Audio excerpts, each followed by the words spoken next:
Hi, my name is Burnham and I'm here for Motorboat and Yachting looking at a used Princess V48. Now this is a model that launched in 2013 and it replaced a previous V48 in Princess's range.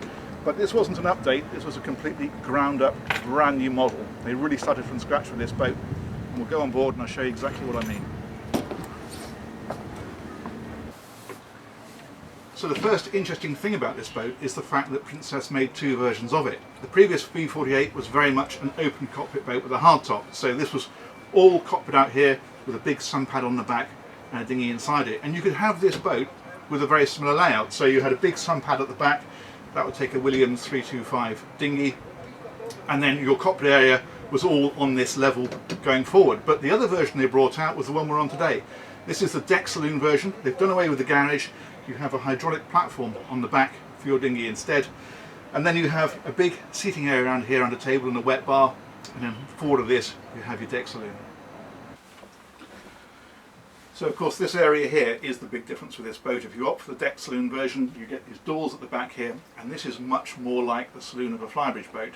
It's completely enclosed. You've got a sideboard on this side and seating over on the port side. And the other difference between the two versions is the fact that on the open you get a massive folding fabric roof that folds all the way back.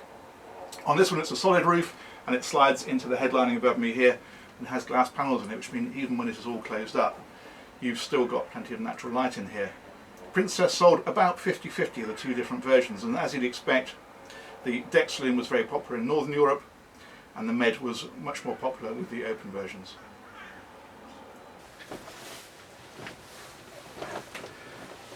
Now the other big news about this V48 is the fact that this was Princess's very first IPS driven boat. They experimented in the past but they never put one into production.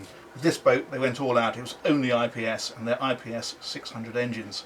That's giving the boat about 33 knots flat out, and what that means is that you've got very comfortable cruising in the mid to high 20s.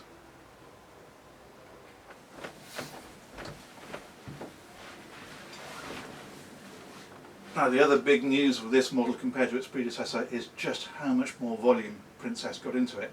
Partly because it's a physically taller and bigger boat, and partly also because those IPS drives put the engines further back, and what that's done is given room for an absolutely palatial master cabin. It's full beam, it's got full standing headroom everywhere, it's got its own ensuite, and it's very much your bedroom afloat.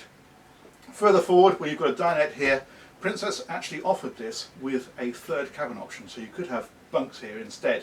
But in fact, virtually all of them went out with a dinette. I think only about 20 were ever made with the third cabin. And to be honest, it makes sense because you can convert this into sleeping if you need the extra, but of course you can't convert a third cabin into a dinette.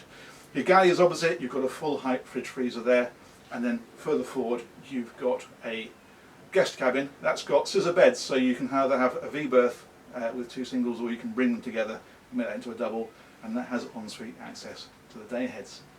This boat ran up until 2017. They built about 150 of them. It was a very successful boat, and it was replaced by the V50, and the V50 is pretty much an upgrade of this, so very similar layout, very similar styling, but it brought in things like bigger hull windows and just modernised the whole boat.